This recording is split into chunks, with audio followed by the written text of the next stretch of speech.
Hello students, how are you all. Students, आज के इस वीडियो में हम लोग बात करने वाले हैं जीएबी के कंप्यूटेशन कैसे होगा। जीएबी एक बहुत ही इंपॉर्टेंट पॉइंट है income from house property calculation के टाइम पे। जब आप लेट आउट हाउस प्रॉपर्टी का इनकम कंप्यूटेशन करते हो तो उसमें सबसे इंपॉर्टेंट पार्ट जो आता है वो आता है आपका gross annual value.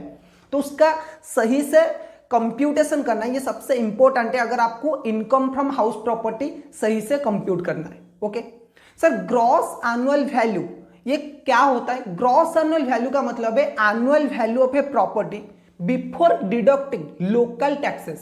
Local taxes जो होते हैं municipality tax, sewerage tax, water tax, इन सबको माइनस करने से पहले जो भी एक प्रॉपर्टी का एनुअल वैल्यू है वो आपका ग्रॉस एनुअल वैल्यू यानी कि जीएबी। तो इसका कंप्यूटेशन सर कैसे होगा?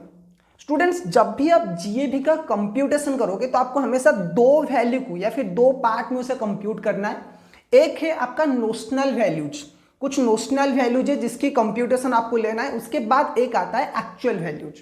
ओके, सो जीएबी का कंप्यूटेशन सर कैसे होगा? पहले आपको क्या करना है, आपको लेना है म्युनिसिपैलिटी रेंटल वैल्यू। अब सर ये म्युनिसिपैलिटी रेंटल वैल्यू क्या होता है? स्टूडेंट्स, जिस भी एरिया में आप रहते हो अगर वो एरिया एक म्युनिसिपैलिटी के अंडर आता है तो उस म्युनिसिपैलिटी उस एरिया में जो भी आपका प्रॉपर्टी है उसका म्युनिसिपैलिटी एक रेंटल वैल्यू निकालता है कि इस प्रॉपर्टी का कितना रेंट हो सकता है। आप कोई भी एरिया में रहो, अगर वो एरिया आपका म्युनिसिपैलिटी के अंडर आता है ना तो उस म्युनिसिपैलिटी वालों ने आपकी प्रॉपर्टी का एक वैल्यू निकाला होगा कि इस प्रॉपर्टी की एनुअल रेंटल कितना हो सकता है एज पर देयर रिकॉर्ड।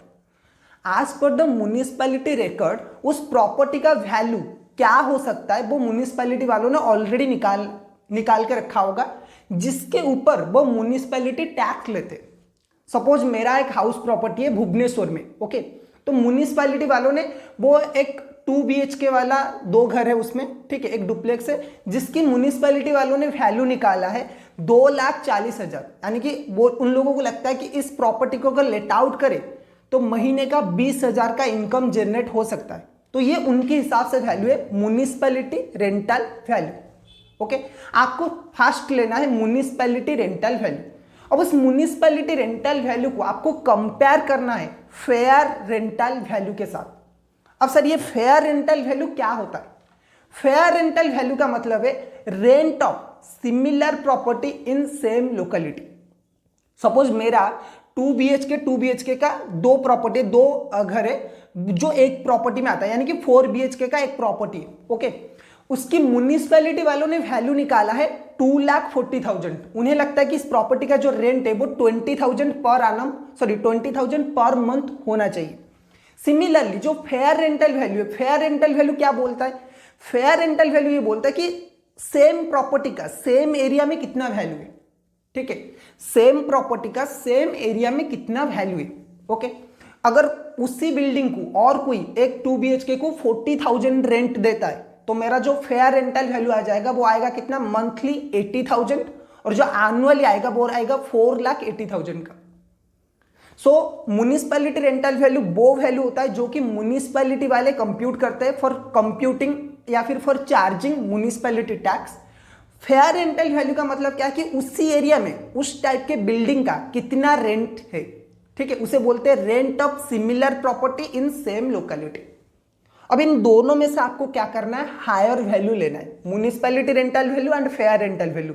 दोनों वैल्यू का व्हिच एवर इज हायर, दोनों में से जो भी बड़ा होगा वो वैल्यू आपको लेना है।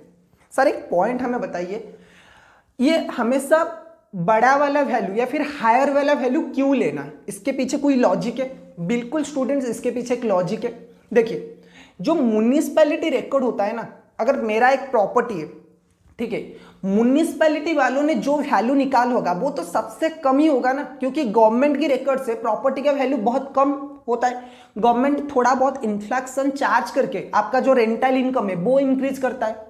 ठीक है, तो जो म्युनिसिपैलिटी वैल्यू होगा वो सबसे लोअर वैल्यू होगा। क्यों? क्योंकि म्युनिसिपैलिटी वाले ऐसे ही प्रॉपर्टी को बहुत अंडर वैल्यूड करके लेते हैं। ठीक है, तो म्युनिसिपैलिटी वैल्यू हमेशा लोअर होगा। ओके, और जो फेयर रेंटल वैल्यू है, फेयर रेंटल वैल्यू का मतलब उस एरिया में कितना रेंट चल रहा है। जैसे कि मैंने बताया कि मेरा जो घर का म्युनिसिपैलिटी वैल्यू है वो 2,40,000 है, 2,40,000, लेकिन अगर प्रैक्टिकली हम देखें ना तो वैल्यू उसका बहुत ज्यादा होगा। आप कहीं पे भी रहते हो, दिल्ली, मुंबई, बैंगलोर, कहीं पे भी रहो, अगर आप उसका म्युनिसिपैलिटी वैल्यू कंपेयर करोगे ओरिजिनल रेंट के साथ किसी भी प्रॉपर्टी का, तो आप देखोगे कि जमीन आसमान का फर्क है। म्युनिसिपैलिटी वैल्यू बहुत कम है, जबकि जो ओनर्स होते हैं ना वो रेंट बहुत ज्यादा चार्ज करते हैं। वो डिपेंड करता है, ओनर जो रेंट चार्ज करते हैं वो डिपेंड करता है कि उस एरिया में डिमांड एंड सप्लाई का क्या रेट है। ओके, अगर वहां पे ज्यादा हाउस प्रॉपर्टी का ज्यादा डिमांड है, रेंटेड हाउस का ज्यादा डिमांड है, तो रेंट ज्यादा लेंगे वो लोग। अगर रेंटेड हाउस का वैल्यू कम है या फिर रेंटेड हाउस का डिमांड कम है, तो उस केस में कम रेंट लेंगे।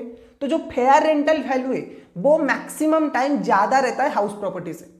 और अगर मुझे भुवनेश्वर में, जैसे मेरा घर है, उसे अगर मुझे किसी को भी रेंट में देना है, तो मैं कौन सा वैल्यू चार्ज करूंगा सर? बिल्कुल जो मार्केट रेट है, यानी कि फेयर रेंटल वैल्यू। तो मेरी पॉकेट में, गवर्नमेंट ये बोल रहा है कि आपकी पॉकेट में एक्चुअली में कौन सा वैल्यू आया होगा? Answer is fair rental value. तो इसी वजह से हमें हायर वैल्यू लेना है। सर अगर fair rental value municipality value से कम है, तो उस केस में तो हमारे पास कम पैसा आना है, तो उस केस में भी क्या हम हायर लेंगे? बिल्कुल। गवर्नमेंट यहाँ पे ये बोल रहा है कि अगर आपका fair rental value municipality value से कम है, तो ये तो पूरा आपकी गलती है। म्युनिसिपैलिटी वैल्यू ने सबसे लोअर वैल्यू निकाला है कि आपकी प्रॉपर्टी से मिनिमम इतना रेंट आ सकता है। अगर आप उससे भी कम पैसे में दे रहे हो, या तो आप टैक्स विभाजन करने के लिए झूठ बोल रहे हो, या फिर आप रेंट गलत आदमी को दे रहे हो, या फिर आपको सही से रेंट देना आता नहीं है, तो ये तो आपका गलती है। तो इसी वजह से हम क्या करेंगे, हमेशा म्युनिसिपैलिटी वैल्यू या फिर फेयर रेंटल वैल्यू, दोनों में से जो भी हायर है वो लेंगे। ओके सर, एक बात बताइए, जो फेयर रेंटल वैल्यू है इसे डिसाइड कौन करता है? गवर्नमेंट डिसाइड करता है, या फिर टेनेंट डिसाइड करता है, या फिर ओनर? कौन डिसाइड करता है? स्टूडेंट, ऑब्वियसली जिस एरिया में रहते हो आप, उस एरिया की जो टेनेंट्स या इस एरिया की जो ओनर है वो डिसाइड करेंगे फेयर रेंटल वैल्यू क्या होता है। नॉर्मली अगर आप बैंगलोर में रह रहे हो, बैंगलोर में एक पर्टिकुलर एरिया में हर कोई 2 BHK के लिए 20,000 या फिर 40,000 रुपए चार्ज कर रहा है, तो सारे के सारे लोग तो चार्ज करेंगे। तो ये जो फेयर रेंटल वैल्यू है वो बेसिकली एक मार्केट रेट है, जो जब सारे लोग सिमिलर प्रॉपर्टी के लिए रेंट चार्ज कर रहे हैं, किसी एक इंसान ने रेंट इंक्रीज किया तो बाकी सारे के सारे रेंट इंक्रीज करेंगे। तो फेयर रेंटल वैल्यू एक पर्टिकुलर एरिया में जो डिमांड एंड सप्लाई है उसके ऊपर डिपेंड करता है। ओके, जिस एरिया में डिमांड ज्यादा है उस एरिया का फेयर रेंटल वैल्यू ज्यादा होगा। जिस एरिया का डिमांड कम है, जहां पे लोगों को रेंट में घर चाहिए नहीं, तो उस एरिया में क्या होगा, फेयर रेंटल वैल्यू कम होगा। तो सर ऐसे तो जितने भी ओनर्स है वो तो अपनी मर्जी से रेंट इंक्रीज करते जाएंगे। तो स्टूडेंट, इसी चीज के लिए को कंट्रोल करने के लिए ना, ये जो सारे चीजें, इसी को कंट्रोल करने के लिए हर एक स्टेट गवर्नमेंट में एक रेंट कंट्रोल अथॉरिटी होता है। और सर ये रेंट कंट्रोल अथॉरिटी है क्या? रेंट कंट्रोल अथॉरिटी क्या करते हैं? Rent control authority state government बनाते हैं, और उसका मेन काम ये कि वो एक रेंट फिक्स करता है कि मैक्सिमम रेंट एक हाउस प्रॉपर्टी से आप कितना ले सकते हो। एक ओनर के लिए एक लिमिटेशन है कि आप एक टेनेंट से मैक्सिमम रेंट इतना ले सकते हो। जैसे कि मेरा म्युनिसिपैलिटी वैल्यू है 2,40,000 का, फेयर रेंट जो मैं चार्ज कर रहा हूं वो है 4,80,000 का। लेकिन गवर्नमेंट ने बोला कि आप अपने बिल्डिंग से मैक्सिमम जो रेंट चार्ज कर सकते हो ना, वो है 4 लाख का। जो भी आपका 4 BHK का रूम है, 4 BHK का बिल्डिंग है, उससे आप मैक्सिमम रेंट 4 लाख का क्लेम कर सकते हो, मैक्सिमम रेंट 4 लाख का चार्ज कर सकते हो। 4 लाख से ज्यादा करोगे तो वो इलीगल है। ठीक है, 4 लाख से अगर आप ज्यादा रेंट चार्ज करोगे तो वो इलीगल है। इसी को बोला जाता है standard rent. Okay, standard rent मतलब rent fix by, maximum rent fix by rent control authority of a state. एक स्टेट का रेंट कंट्रोल अथॉरिटी जितना भी मैक्सिमम रेंट फिक्स करेगा एक बिल्डिंग का, उतना है आपका स्टैंडर्ड रेंट। ओके, अब ये स्टैंडर्ड रेंट रहना क्यों जरूरी है? क्योंकि ओनर के लिए एक लिमिटेशन होगा। ओनर अपनी मर्जी से एक टेनेंट से पैसा नहीं ले सकते। अगर किसी एरिया में घर का बहुत ज्यादा डिमांड है, सपोज कोई एक बहुत बड़ा यूनिवर्सिटी है और उसके पास स्टूडेंट्स रहते, तो कोई भी अपनी मन मर्जी से जितना भी रेंट चाहे चार्ज करेगा, क्योंकि बेचारों के पास कोई ऑप्शन नहीं है। अगर कोई बड़ा सा फैक्ट्री है या फिर बड़ा सा कंपनी है, वहां पे जाके लोग काम कर रहे हैं, तो उन्हें रहना ही रहे वहां पे, जॉब के लिए, पढ़ाई के लिए, किसी भी पर्पज के लिए, तो एक लिमिटेशन होना चाहिए। तो इसी वजह से जब हम जीएवी कैलकुलेशन करेंगे, इसमें क्या है, हम पहले लेंगे म्युनिसिपैलिटी वैल्यू, उसे कंपेयर करेंगे फेयर रेंट के साथ, जो भी हायर है वो ले लेंगे, उस हायर वैल्यू को हम कंपेयर करेंगे स्टैंडर्ड रेंट के साथ, और व्हिच एवर इज लोअर उसे हम बोलेंगे रीजनेबल एक्सपेक्टेड रेंट। ठीक है, क्या बोला मैंने? Municipal value, fair value, higher लेना है, हायर को कंपेयर करना है स्टैंडर्ड रेंट के साथ, जो भी आया उसे बोलेंगे RER, रीजनेबल एक्सपेक्टेड रेंट।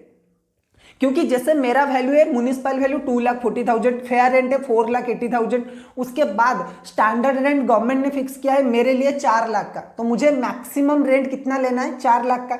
तो जो रीजनेबल एक्सपेक्टेड रेंट है, रीजनेबल एक्सपेक्टेड रेंट का मतलब गवर्नमेंट ये सोच रहा है आपका कितना इनकम मैक्सिमम हो सकता है, आपको कितना मतलब रीजनेबली, अगर सब कुछ कंडीशन सही है जो जितना वो लोग एक्सपेक्ट कर रहे हैं उस हिसाब से मुझे कितना रेंट मिला होगा इस साल में, यानी एक साल में मुझे कितना रेंट मिला होगा, वो है 4 लाख का। ओके, तो ये है पार्ट ए का कैलकुलेशन, जो कि गवर्नमेंट बोल रहा है कि हम इतना एज्यूम करते हैं कि आपको इतना रेंट मिला होगा। सर जरूरी नहीं है कि इतना रेंट ही मिला होगा।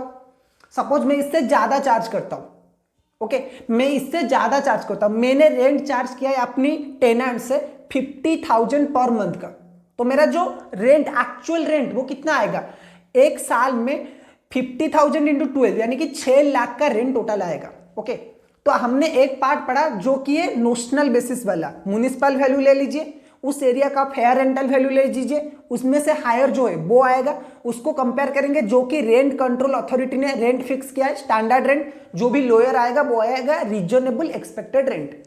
अब हम एक्चुअल वाले पार्ट में चलते हैं। एक्चुअली एक ओनर को जितना भी रेंट मिला है अपनी प्रॉपर्टी से, जितना भी रेंट एग्रीमेंट हुआ है टेनेंट के साथ, उसे हम बोलेंगे एक्चुअल रेंट रिसीवेबल, या फिर शॉर्ट में बोल सकते हो ARR।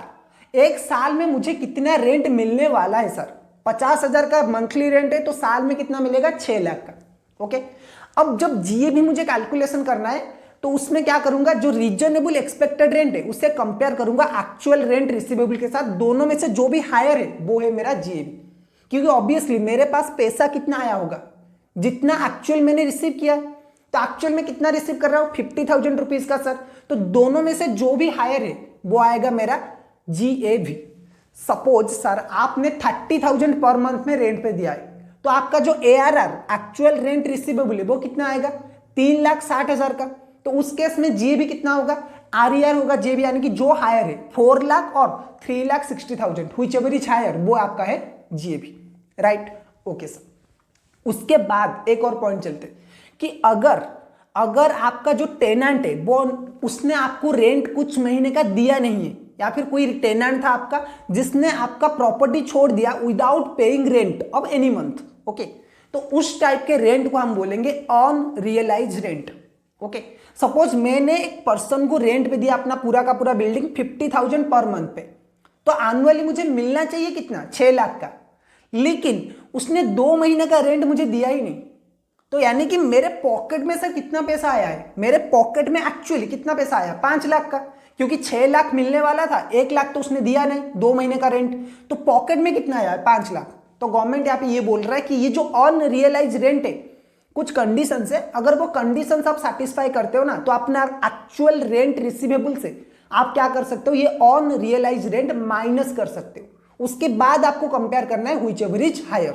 जैसे मेरा RER है 4 लाख का, जो ARR था वो 6 लाख का था, लेकिन 2 महीने का रेंट मुझे मिला नहीं, तो ARR कब कितना हो जाएगा, अनरियलाइज रेंट माइनस करने के बाद 1 लाख माइनस कर लूंगा तो 5 लाख आएगा, तो जीए भी मेरा कितना आएगा 5 लाख आएगा। मुझे 5 लाख के ऊपर टैक्स कैलकुलेशन करना है, फर्दर कैलकुलेशन करना है।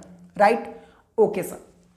लेकिन सर ऐसा भी तो हो सकता है कि आपने पूरा साल प्रॉपर्टी पूरा साल भाड़ा पे नहीं दिया है। सपोज मैं घर बना रहा था, मेरा 2 महीने का घर बनाना जब कंप्लीट हुआ, 2 महीने के लिए मेरा प्रॉपर्टी खाली पड़ा है पूरा का पूरा। इस साल 2 महीने के लिए मेरी प्रॉपर्टी खाली पड़ा है, मतलब कोई नहीं रह रहा है वहां पे, प्रॉपर्टी वैकेंट है।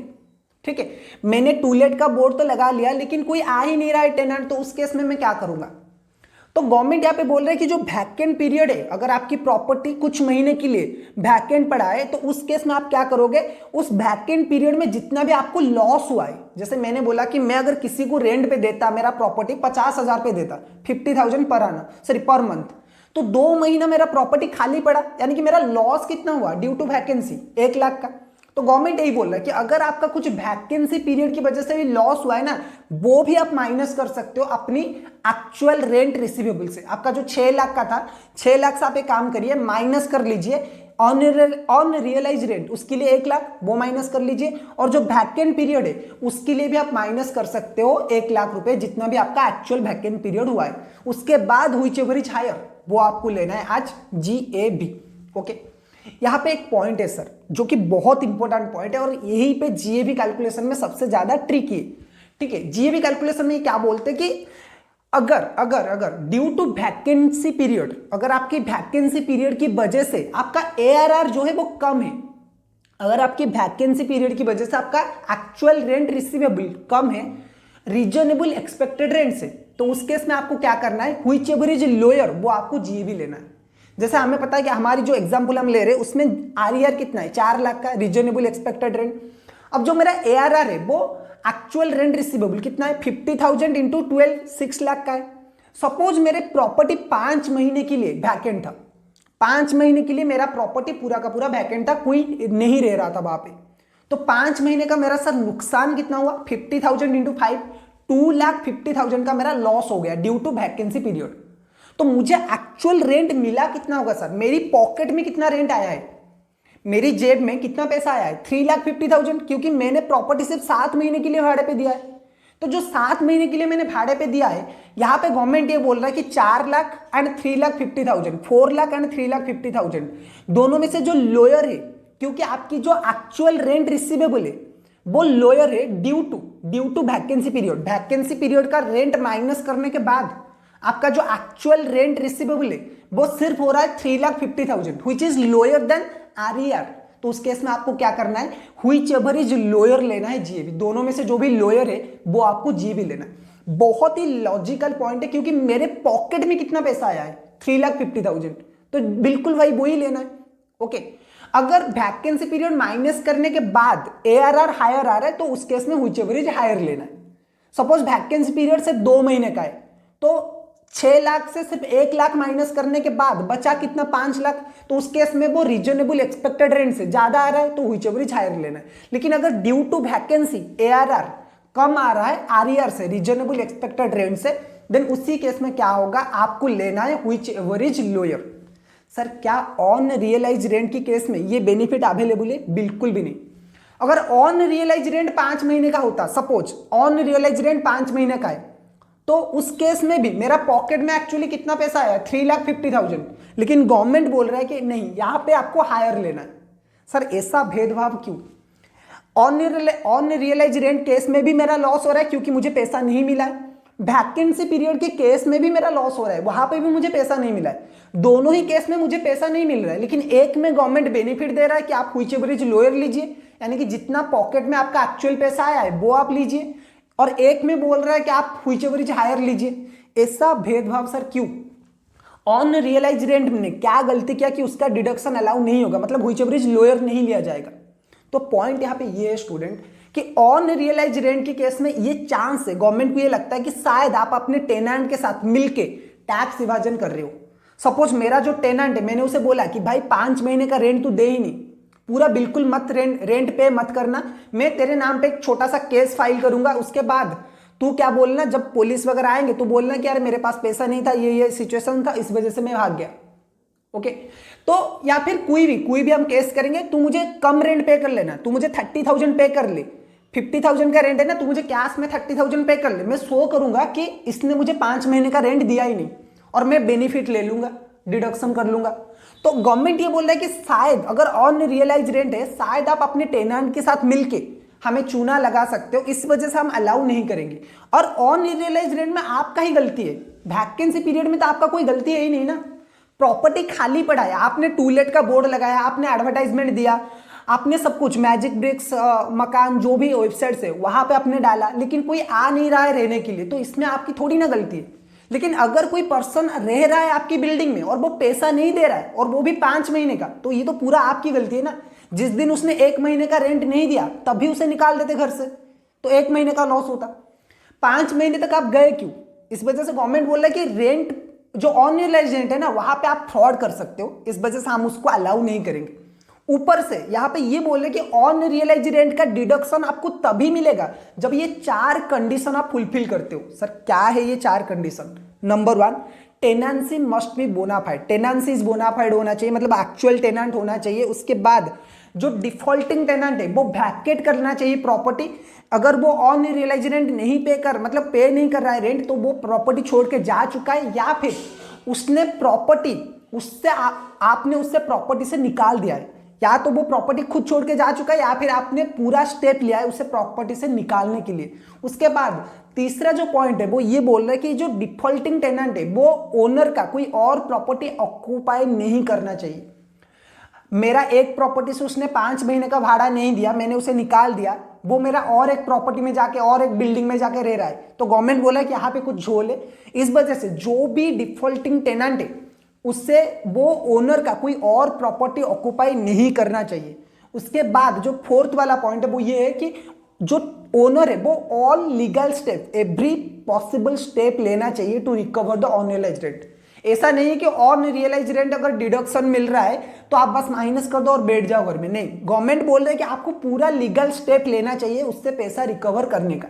अगर ये 4 स्टेप फॉलो होता है तभी आपको अनरियलाइज्ड रेंट का डिडक्शन मिलेगा, वरना नहीं मिलेगा। ओके, तो एक बार जीएबी को दोबारा रिवाइज करते हैं। क्या हमने पढ़ा? नंबर 1, पहले आपको जीएबी कैलकुलेशन करने के लिए क्या लेना है? Municipality rental value, fair rental value, whichever is higher, उसको कंपेयर करना है स्टैंडर्ड रेंट के साथ, जो भी है लोअर वो हो जाएगा आपका आरईआर, रीजनेबल एक्सपेक्टेड रेंट। उसके बाद एक्चुअल पार्ट में चलेंगे। एक्चुअल पार्ट में क्या होगा? एक्चुअल रेंट रिसीवेबल, उसमें से आप माइनस करिए वैकेंसी पीरियड, उसमें से आप माइनस करिए ऑन रियलाइज रेंट। दोनों में से एआरआर और एक्चुअल आरईआर दोनों में से जो भी हायर आता है वो हो जाएगा आपका जीएबी। अगर ड्यू टू वैकेंसी आपका एआरआर लोअर आ रहा है आरईआर से, तो इन दैट केस क्या होगा? जो व्हिचएवर इज लोअर है वो आएगा आपका जीएबी। ओके।